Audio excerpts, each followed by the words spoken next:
Economics के subject के बारे में, मनी के बारे में बात करेंगे। आज हमारा टॉपिक है क्या? मनी। मनी से रिलेटेड सारे टॉपिक को आज हम लोग एक एक करके क्लियर करेंगे। सबसे पहले बार्टर सिस्टम के बारे में बात करेंगे, क्योंकि मनी से पहले बार्टर सिस्टम चलता था। मनी का तो शुरुआत बहुत लेट से हुआ, लेकिन मनी की शुरुआत भी एक्सचेंज ऑफ मार्केट सारा जब होता था, एक्सचेंज वगैरह होता था, गुड्स का एक्सचेंज होता था। तो मनी का पहले, मनी से पहले का क्या बैकग्राउंड रहा है उसके बारे में हम बात करेंगे बार्टर सिस्टम में।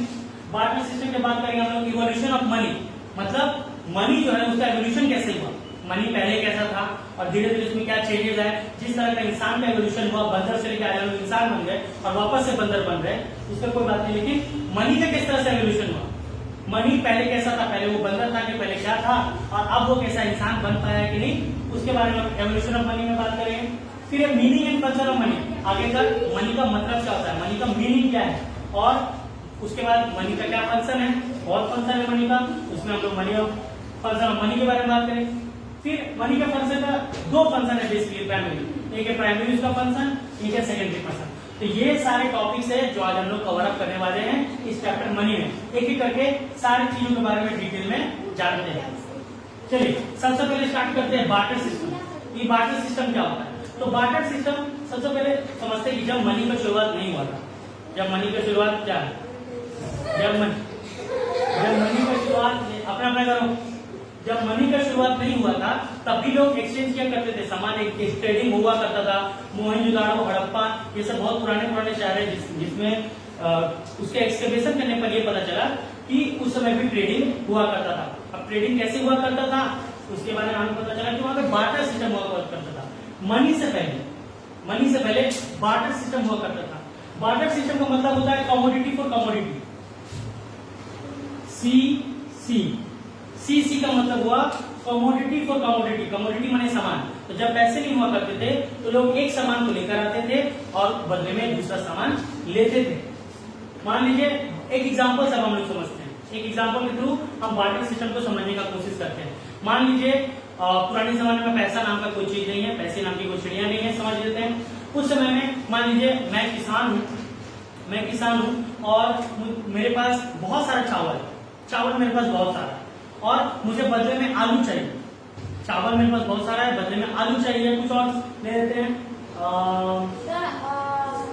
सामान कोई भी सामान ले लेते हैं, बर्तन हमको चाहिए, या अर्थन पॉट, मिट्टी का कोई सामान चाहिए। तो हम क्या करेंगे, हम एक ऐसे जगह पे जाएंगे, पहले भी मार्केट हुआ करता था, एक ऐसा जगह हुआ करता था मार्केट जहाँ पे लोग कमोडिटी को एक्सचेंज करने, खरीदने और बिक्री करने के लिए आया करते थे।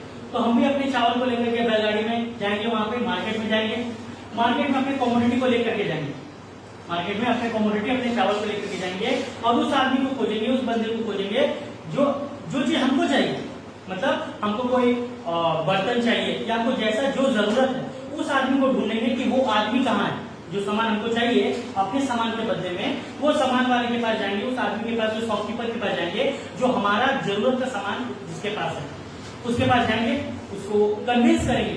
उसको जरूरी क्या है कि उस आदमी को भी हमारा चीज चाहिए होगा, हमारा सामान चाहिए होगा।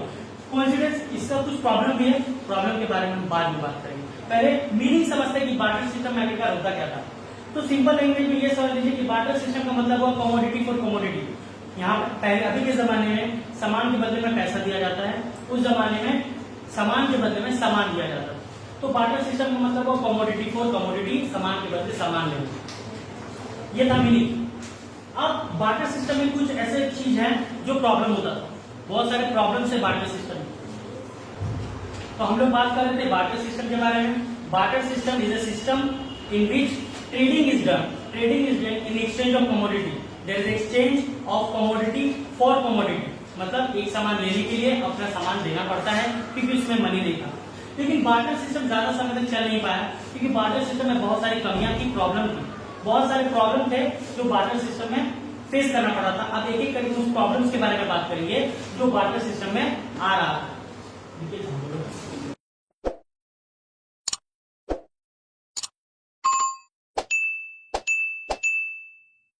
चलिए, तो हम लोग बात कर रहे थे बार्टर सिस्टम के बारे में, कमोडिटी फॉर कमोडिटी एक्सचेंज। तो ये बता रहे थे कि इसमें बहुत सारे प्रॉब्लम्स आती है, एक करके सारे प्रॉब्लम्स के बारे में डील करेंगे और जानेंगे कि क्या क्या प्रॉब्लम था बार्टर सिस्टम में। क्योंकि कोई भी चीज का जब कमी आता है तभी वो चीज को डेवलप किया जाता है, उस चीज को कमी को पूरा करने के लिए नया चीज को इन्वेंट किया जाता है। इसके प्रॉब्लम जितने थे, इस प्रॉब्लम को हटाने के लिए नया तरीका का इन्वेंशन किया गया, तब जाकर के मनी का इन्वेंशन हुआ। तो बार्टर सिस्टम का पहला प्रॉब्लम था lack of double coincidence of want. Lack of double coincidence of want, इसका मतलब ये हुआ कि जो सामान आप लेकर के जा रहे हो और जो सामान को आपका जरूरत है, सबसे इंपॉर्टेंट ये है कि जो सामान का आपको जरूरत है आप उस आदमी के पास जाते हो, तो जरूरी नहीं है कि आपको जो सामान उसे चाहिए वो तो आप ले सकते हो, लेकिन उसको भी वही सामान चाहिए होगा जो मेरे पास होना चाहिए।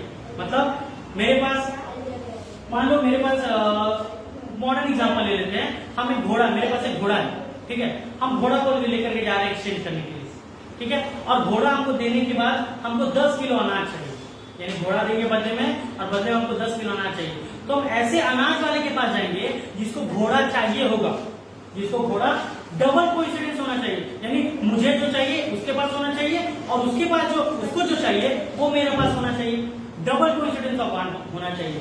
तो पहला प्रॉब्लम ये था कि डबल कोइंसिडेंस ऑफ वांट ना के बराबर होता था। ये कभी भी नहीं होता है कि जो चीज हमें चाहिए उसको, जो चीज मेरे पास है वो उसको चाहिए और जो चीज उसके पास हो वो मुझे चाहिए। तो डबल कोइंसिडेंस ऑफ वांट का पहला प्रॉब्लम था। एक बार फिर से सिंपल लैंग्वेज में बताते हैं। Lack of double coincidence of want का मतलब हुआ कि जो सामान मुझे चाहिए मैं उसके ऊपर जाकर के बोलूंगा कि मुझे तुम्हारे पास जो सामान है वो मुझे चाहिए, तो वो बोलेगा ठीक है तुम्हारे पास क्या है, मैं बोलूंगा मेरे पास तो घोड़ा है, लो घोड़ा लो, बोलता नहीं मुझे तो घोड़ा नहीं चाहिए, मुझे तो हाथी चाहिए, तो मैं हाथी कहां से लेकर के आऊंगा उस समय। तो यही प्रॉब्लम हो जाता है कि जो चीज का मुझे जरूरत है जरूरी नहीं कि सामने वाले को भी जो है उसको भी वही चीज का जरूरत है जो मेरे पास हो, एक्सचेंज नहीं पॉसिबल हो पाता है, प्रॉब्लम हो जाता है। तो पहला यही है lack of double coincidence of want. दूसरा है absence of common measures of value. आपका जो सामान है उसका वैल्यू नहीं होता है, एब्सेंस मतलब कमी of common measure of value. Common measure जो है वैल्यू, सामान का जो वैल्यू है वो मेजर नहीं हो पाता। मान लीजिए हम हाथी देना चाहते हैं, मेरे पास हाथी है, हम हाथी देंगे और बदले में मात्र हमको 4 मूली देगा, तो ये तो बराबर नहीं हुआ, डिसबैलेंस हो गया। मेरा सामान का वैल्यू ज्यादा है, मेरा कमोडिटी का वैल्यू ज्यादा है, लेकिन उसकी कमोडिटी का वैल्यू उतना नहीं है, मतलब लॉस का व्यापार हो जाएगा। जो हाथी बेचेगा उसको लॉस होगा, 10 किलो अनाज के बदले में हाथी देना is not a good deal, ये अच्छा डील नहीं होगा। तो दूसरा प्रॉब्लम यही है कि एक का वैल्यू ज्यादा हो जाता है, दूसरा का वैल्यू कम। तीसरा है lack of standard of deferred payment. ये नए सामान के बारे में पहले समझते हैं, ये एक तरह से इसको ईएमआई ऑप्शन समझ सकते हैं, है ना, ये ईएमआई वाला है ना, ईएमआई वाला, जैसे कुछ पैसा जमा करके हम प्रॉमिस करते हैं कंपनी को कि हम हर महीना पैसा देते जाएंगे, अभी मेरे पास उतना पैसा नहीं है, तो ये वाला जो ऑप्शन था ईएमआई वाला ऑप्शन उस जमाने में मौजूद नहीं था। बार्टर सिस्टम में ईएमआई वाला ऑप्शन मौजूद नहीं था, आपको सामान के बदले सामान देना पड़ेगा।